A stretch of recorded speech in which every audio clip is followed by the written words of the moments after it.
It should really be written into your wrestling contract that if you get put in a faction, you'll win a lot. Otherwise, why did you team up with these people to begin with? It didn't work, and now you suck. It also just allows a group to really find some momentum, and 9 times out of 10 leave their mark on the industry. And if you would like some evidence, alright. For I am Simon from What Culture, please do go and touch that subscribe button. And this is 10 great wrestling factions that held all the gold. Number 10, The Shield. The Shield made their debut in 2012 as CM Punk's boys, but less than 1 year later they had moved on from that and were cementing their own legacy. The first major success was at the 2013 Extreme Rules pay-per-view, where they all won titles. Dean Ambrose became the US champion, whereas Roman Reigns and Seth Rollins found themselves with the tag belts. It did wonders for their legitimacy, because even if you didn't watch that event, you tuned into Raw, and there they were shining away. They'd basically just taken over 2 different divisions. Even after this, the trio were always aiming for top prizes, and it's why after they broke up, each individual has smashed it. We all know the deal with our tribal chief. Rollins is one of the best of the generation, and the renamed Jon Moxley helps cement a brand new promotion. I'm not sure any of that happens without what the Shield did, and it goes to show.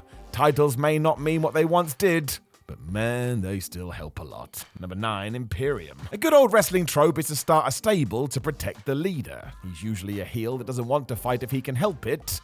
But that wasn't the case with Imperium at all. Their king was Gunther, or Walter, and the point is, he was always ready to try and destroy someone. The cool thing with this is that there was an idea his soldiers were basically people he could tolerate to be around. It was so damn cool. Marcel Bartel, Fabian Eichner, and Alexander Wolf stood side by side, and of course it helped they were all European, just gave it a unique twist. In 2020, they completed this race as Bartel and Eichner defeated Matt Riddle and Timothy Thatcher for the NXT tag titles, when Walter was holding the NXT UK Championship. It was just so great because Imperium weren't fancy or over the top. They just arrived, kicked your ass, and soon had a bunch of belts. And did it help? Yes. Yes, it did. Number 8, The Bloodline. Are the Bloodline one of the best groups of recent times? Indeed. I don't think you can argue it. WWE really went to town on this one too, because somewhere along the way it was decided that not only are they going to be dripping in championships, they would hold them for years. Literally. As of me speaking, Roman Reigns has been the Universal Champion for almost 1,000 days, and he's held the WWE title since WrestleMania 38. The Usos also broke the tag team reign record and are still going strong, giving the impression that they've taken over the whole company. It ruled. Somehow within all this, we've been told some top-tier stories too, and I would go as far to say it's not as good without them being so dominant. You've got the whole blood being thicker than water, and if somehow they do stay together throughout 2023, go and give Solo Sikoa the Intercontinental title too. By that point, he could be the only champion the Bloodline have, and that's a big ruh-roh. It also means when they do drop these titles, whoever wins them will get a massive rub, and that is wrestling right there. All time this, no matter what happens next. Number 7, the 2-man power trip. So as ridiculous as this was given their history, Stone Cold Steve Austin and Triple H as the 2-man power trip rocked. It was just a couple of jacked badasses kicking butt. How could you not like it? Given that they were a team with Vince McMahon and had their own individual status, this pair just ransacked the entire company and won everything. Before long, Austin was the WWF champion with the game as Intercontinental champion, and there was a very real sense that they may never lose. If they said no, the answer was going to be no. It got even better, because at Backlash 2001, they defeated the Brothers of Destruction to win the tag belts as well, and seeing them walk around dripping in gold was fun. Pure fun. Sadly, it came to a sudden end when Triple H tore his quad and we never revisited it, but still. For the few months they did have it, it was more proof that if you're gonna pull the trigger on something like this, pull it hard. Real hard. Number 6, the Four Horsemen. There's a reason the Four Horsemen are as legendary as they are. From day one to the end, they were pitched as champions. While they went through many guises, most remember Ric Flair, Arn Anderson, Ole Anderson, and Tully Blanchard as the most dominant version. And yeah, they smashed it. Tully and Arn were always winning mid-card belts like it was nothing, whereas Flair and the World Heavyweight Championship were basically best friends. You couldn't separate them. Such was the power of the faction, even when Lex Luger was subbed in, he went and won the US title. And when that happened, Blanchard and Anderson were also the tag champs. It was crazy. The real joy is that they could do it all, be it wrestling, talking, or just feeling like a big deal, and that's why they've become the template for most wrestling groups.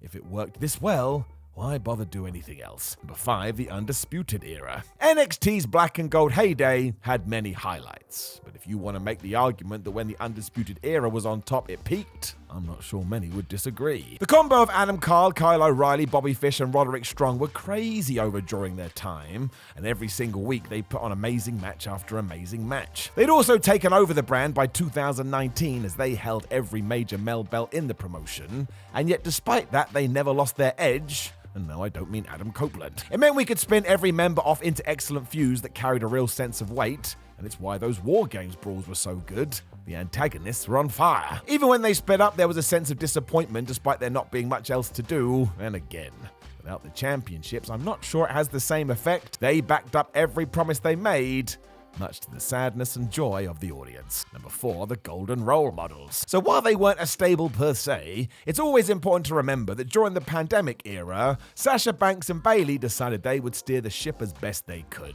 2020 also saw Bales turn heel and completely reinvent herself, and as Banks was both her biggest friend and ultimate enemy, this just worked. Even more so because WWE saw the potential in it and gave them everything. Shortly after WrestleMania, they won the tag team titles from Nikki Cross and Alexa Bliss, which was mad because Sasha was the Raw Women's Champion and Bayley was going to do the same thing on SmackDown, so once again they took over. It only ran out of steam as eventually WWE seemed to forget what they had here, but that doesn't take away from the message. Once again, have a faction win a lot, and within a few weeks, they will be on top of the universe. Number 3, the Elite. Between December 2020 and September 2021, the Elite really did live up to their name. The Young Bucks defeated FTR to win the AEW tag titles in a phenomenal match, when shortly after, Kenny Omega beat Jon Moxley to become the world champion. Kenny would then go on to win multiple titles from multiple promotions too, so if you tuned in for the first time and saw these three calling themselves the Elite, yeah, it's right there. We then booted open the Forbidden Door and put the Good Brothers in the group, who just so happened to be the Impact Tag Champions.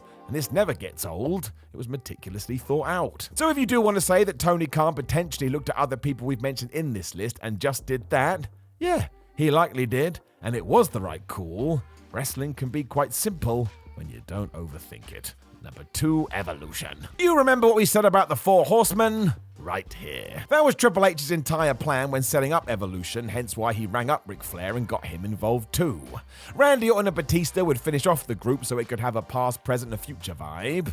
And it's pretty damn good. This all hit a high Armageddon 2003 when by the end of the night, everyone here had a title. Orton became the Intercontinental Champion, Batista and Flair held Tag Gold, whereas naturally the Game was the World Heavyweight Champ after he beat Goldberg. The true success of the group was how it served Randy and Big Dave though, because without this, who knows where they would be. As we did go all in with it, both guys were able to become bona fide main eventers and at times even carry the company. And do you really think they would do this without also being able to wear shiny trinkets over their shoulders? I'd say it would have made it all so much harder. Number 1, the Corporation. I mean, it didn't hurt that the leader of this was Vince McMahon, because if the boss is running the faction, you're likely going to be alright. There was another function to all of this though, and that was ensuring there was a blockade in front of Stone Cold Steve Austin, who had to continually fight through them if he wanted anything. It was great. Before long, they had won the lot too, mostly because much like the NWO, their ranks just grew and grew. The Boss Man and Ken Shamrock were tag champs as well as holding the IC title and hardcore belts,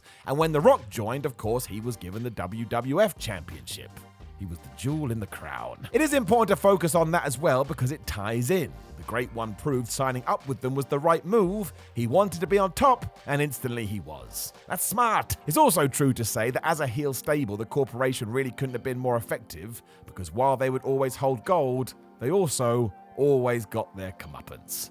And there's one word to sum that up: perfect.